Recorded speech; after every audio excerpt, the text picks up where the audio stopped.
അപ്പൊ ചില പെൺകുട്ടികൾക്ക് ഏറ്റവും ഇഷ്ടം ടൂറ്, ബീച്ച്, റിസോർട്ട്, സെൽഫി, അങ്ങനത്തെ ഒരു റൂട്ടായിരിക്കും. ചില പെൺകുട്ടികൾക്ക് അതൊന്നും ആയിരിക്കില്ല ആഗ്രഹം. അഥവാ ഭാര്യമാരെ കുറിച്ചാണ് പറയണത്. ഓർണമെന്റ്സ്, ആഭരണങ്ങൾ, പുതിയ വസ്ത്രം, അങ്ങനെയായിരിക്കും. ചില പെൺകുട്ടികൾക്ക് അതൊന്നും ആയിരിക്കില്ല ആഗ്രഹം. ഒരു തരം വേറെ vanilla, strawberry, mango, butter scotch, Snickers, Galaxy, Bounty, chocolate ഐറ്റംസിനോടായിരിക്കും. എന്നാൽ അത് വാങ്ങിക്കൊടുക്കുക. ചില പെണ്ണുങ്ങൾക്ക് അതൊന്നും ആയിരിക്കില്ല.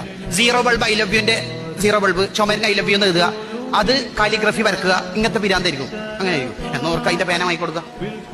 എല്ലാ പെണ്ണും ഒരേ റൂട്ടായിരിക്കൂല, എല്ലാ ആണും ഒരേ മദ്ഹബായിരിക്കൂല. അപ്പൊ ഭാര്യന്റെ ആഗ്രഹം എന്താണെന്ന് ഭർത്താവ് പഠിക്കുക, അവരുടെ അടുത്തുനിന്ന് ചോദിക്കുക. മോക്ക് എന്താ വേണ്ടേ? ഞാനിങ്ങനെ പർച്ചേസിന് ഇറങ്ങണ്ട, മോൾ എന്ത് വേണമെന്ന് പറഞ്ഞോളി. അങ്ങനെ ഒരാഗ്രഹം പൂർത്തിയാക്കി കൊടുക്കണം.